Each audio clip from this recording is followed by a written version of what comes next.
Ini bang. Bang paling kiri bang. Bang, tengah bang, Ini tengah. bang, ini bang, ini bang. Nih Xiaomi 11 T bang.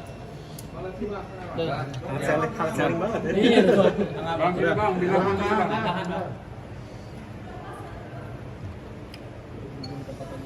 Iya. Yuk. Yuk mulai yuk. Sekali lagi ya, bang. Sekali lagi bang, tengah bang. Oke. Bang, tengah sekali Bang, lagi. tengah sekali lagi. Oke. Terima kasih Mas. Ya, makasih ya mas. Oke. Oke, mulai. Ya bang, gimana bang? Hasil laporannya. Hasil laporannya bang. Sudah diterima tuh. Sudah diterima atau belum? Ya, tadi kita ke SPKT ya, karena tadi kita dari pagi kena malam-malam kena proses pengetikan dan lain-lain. Lebih kuat lagi bang, boleh sorry. Ya, alhamdulillah hari ini sudah selesai. Kita melakukan laporan polisi dengan nomor STTL garing 389 garing 10 Romawi garing 2022 Barreskrim Mabes Polri. Nah, yang melapor adalah saya Muhammad Arifin, pekerjaan advokat pada tanggal 26 Oktober 2022. Terlapor di sini adalah Andreas Adrianto selaku Komisaris Utama PT Cipta Aset Digital dan PT Indonesia Digital Exchange dan kawan-kawan. Jadi ada 134 orang, maka disingkat dan kawan-kawan. Kemudian setelah itu sesuai dengan laporan polisi nomor LPB 0614 garis miring 10 Romawi 2022 SPKT Barreskrim Polri tanggal 5 Oktober 2022. Terkait dengan dugaan pasalnya, pasal 106 junto pasal 24 dan pasal 105 Undang-Undang Republik Indonesia Nomor 11 Tahun 2020 tentang Cipta Kerja, perubahan atas Undang-Undang Nomor 7 Tahun 2014 tentang perdagangan, dan juga pasal 374, 372 KUHP pidana, kemudian pasal 3, pasal 5 Undang-Undang Nomor 8 Tahun 2010 tentang TPPU, tindak pidana pencucian uang. Kemudian Yang dilaporkan bang? ya itu. Gimana? Yang dilaporkan siapa bang? Yang dilaporkan komisaris ya, komisaris PT Cipta Aset Digital dan PT Indonesia Digital Exchange dan kawan-kawan.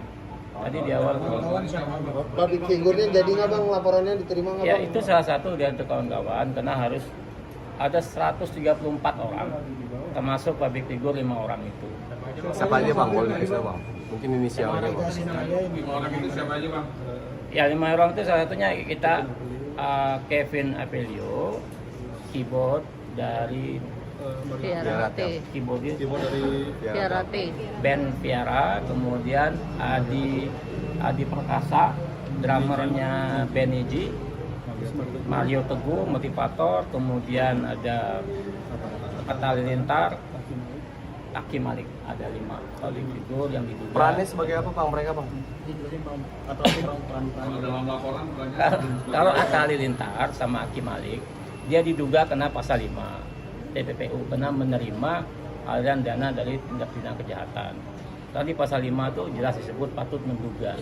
Artinya dengan harga banana yang tali ikat kepala itu 2,2 M, apakah itu hasil kejahatan atau tidak? Maka dari itu maka diduga dia kena pasal 5 tindak pidana pencucian uang, itu pasal yang pasif ya. Sama juga dengan si Aki Malik, dia menerima 700 juta dari menjual sepeda Brompton. Maka itu yang kita laporkan. Kemudian terkait Mario Teguh, dia jelas adalah founder ya, founder terkait dengan grup Billion Group ya. Kemudian dia leader juga. Kemudian si Kevin, dia juga salah satu yang mempromosikan terkait dengan endorse, karena di Zoom meeting dia terlibat dalam hal itu. Kemudian yang terakhir si Adi Perkasa, ya dia jelas juga dia ada salah satu leader di net 89 dan ada di Instagramnya pun dia post itu. Nah maka dari itu mereka yang terlibat ini kita minta untuk hadir untuk mengklarifikasi ke Mabes Polri terkait dengan dugaan mereka terlibatnya di 89. Karena atas mereka yang menjadi promotor ataupun menjadi endorse itu bisa menarik para korban untuk ikut serta. Kemudian kepada Atta Halilintar, kemudian Aki Malik, mereka harus hadir ke Mabes Polri untuk menjelaskan aliran terkait dengan menerima uang 2,2 M sama 700 juta itu. Kalaupun mereka ingin menyerahkan, kita berharap mereka menyerahkan itu. Kalau tidak bisa dikenakan pasal 5 maksimal 5 tahun penjara. Maka itu harapan kita untuk proaktif. Dari penyidik sendiri kapan rencananya mau manggil? 14 hari kerja ya, nanti 14 hari kerja setelah proses ini. Setelah itu kita dimintai keterangan, kemudian setelah itu mereka dipanggil. Tapi harapan kita para yang terlapor ini, public figure dan kawan-kawan, sebelum polisi panggil lebih baik mereka proaktif lah, untuk hadir, untuk menunjuk itikat baik mereka untuk klarifikasi terkait dengan dugaan aliran yang mereka terima. Gitu ya.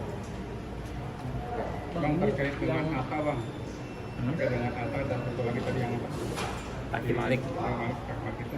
itu kan ada transaksi artinya ya, baik jual beli maupun tadi secara lelang.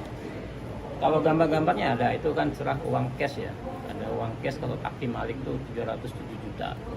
Itu uang cash ya, karena dia bilang ini adalah lelang ya. Lelang, semuanya lelang. Tapi kan di pasal 5 itu jelas menerima transfer, menerima hibah. Meskipun itu untuk amal ibadah, kalau seandainya itu uang sumbernya hasil kejahatan, dia wajib untuk mengembalikan. Kalau tidak dikenakan pasal 5, ancaman 5 tahun gitu ya. Artinya sumber duitnya bang. Iya, sumber uangnya. Dia nggak bisa berdalih, oh saya nggak tahu. Tapi kan di pasal 5 itu patut menduga, mengetahui atau patut menduga. Jadi ketika orang membeli barang dengan harga di luar nalar, kita harus berpikir positif, apakah ini uang betul atau tidak. Bisa saja pencucian uang. Jadi nggak ada alasan saya nggak tahu, kemudian siapa orang ini dan lain-lain. Apalagi orang itu dia baru kenal. Maka itu kita laporkan supaya dia ada etikat baik, kooperatif untuk hadir menyerahkan uang itu. Kalau tidak, kita minta kepada Mabes untuk terapkan pasal 5 terkait dengan ancaman 5 tahun.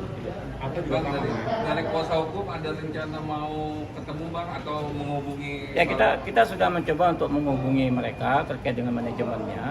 Ya, kita juga sudah mencoba mensurati, tapi kita belum mendapat tanggapan. Yang mudah-mudahan setelah dari ini ada tanggapan dari mereka untuk klarifikasi ke kita. Biar nanti ada istilah tabayun ya untuk klarifikasi terkait dengan keterlibatan mereka. Yang tentu bukan ke kita, tapi ke publik dan juga ke Mabes Polri. Kita yang mewakili kuasa dari 230 orang berharap mendapat keadilan itu sehingga hak-hak korban selama ini bisa dikembalikan ke TP. Bang, terkait dengan penegasan aja bang, Ya. hari ini laporannya sendiri tujuannya untuk apa? Apakah dananya balik atau seperti apa sih bang? Ya, belum tentu pertama kita dananya balik ya. Karena di pasal 94 KUHP pidana, hukum acara pidana itu artinya ada penggabungan ganti rugi ya. Jadi bisa kawan-kawan penyidik bisa mengenakan pasal itu kerjasama dengan kawan-kawan jaksa nanti pada saat kawan-kawan jaksa untuk menerapkan membuat surat dakwaan itu bisa diselipkan. Kemudian bisa untuk bantuan dari kawan-kawan FPSK terkait dengan hak restitusi ya, hak ganti rugi. Itu akan kita lakukan. Maka setelah ini mungkin Senin nanti kita akan datang ke LPSK membuat laporan juga terkait dengan minta ganti rugi terkait dengan restitusi. bang, dari 230 orang itu berapa total bang? 28 M. 28 miliar. Ya. Dari Bang, kalau duit sudah dikembalikan, apakah proses akan tetap berjalan atau akan misalkan Res. seperti apa bang? Ya, terkait dengan proses lagi-lagi dugaan public figure ini kan pasal 5 itu kan pasif ya.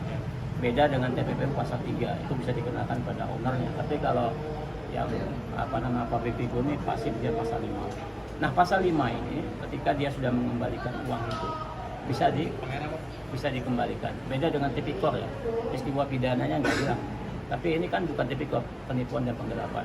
Jadi juntuhnya ke sana, maka kalau dia ada etikat baik mengembalikan uang itu, maka pidananya tidak bisa diterapkan. Tapi kalau seandainya dia tidak mau mengembalikan, maka bisa dikenakan. Beda dengan tipikor, meskipun dia kembalikan tetap peristiwa pidananya nggak hilang. Ancamannya berapa? 5 tahun. Maksimal 5 tahun. ini Bang, pidana bisa nih ya? disebutkan bang ya, apa nih kayak Kevin Apollo sama Mauricio Ya. itu adalah leader. Nah, bisa udah bang dipertegas mereka itu yang mengetuai dari grup di bawahnya 8 itu atau seperti apa bang, dan berapa jumlah anggotanya bang? Ya, jadi kan dia dari founder ya. Founder turun ke CEO founder, kemudian turun ke exchanger. Yang exchanger itu yang menerima uang itu. Kemudian leader. Nah, leader ini akan dia di bawahnya ada Topes dan segala macam.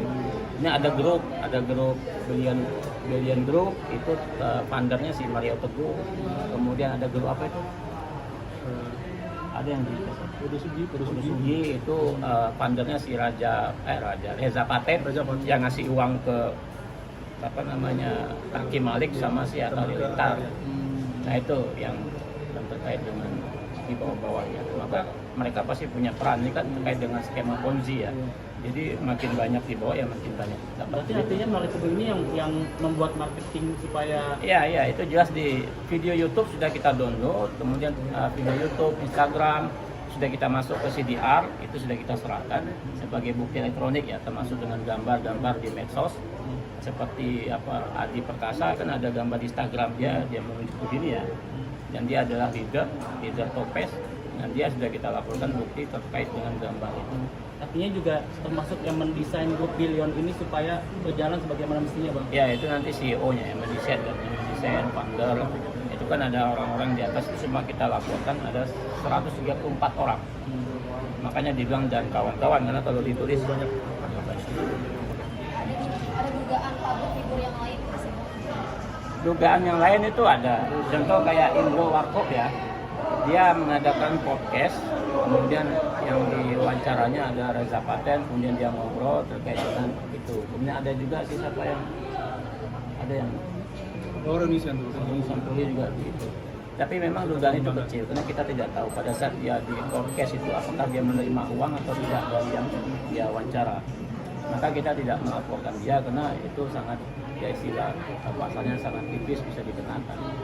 Tapi ke arah situ ada. Makanya kita berharap bukan 5 orang ini aja, tapi yang lain berharap itu bisa kooperatif. Karena kalau dari sini mungkin akan timbul dari kalau ada bukti-bukti baru yang kita dapat dari kawan-kawan bisa kita sampaikan menjadi laporan lanjutan. Oke, tapi contohnya seperti itu, katanya pasalnya sangat kritis ya, jadi akhirnya tidak bisa dilaporkan gitu. Nanti apa mungkin kelanjutan untuk yang terduga ini?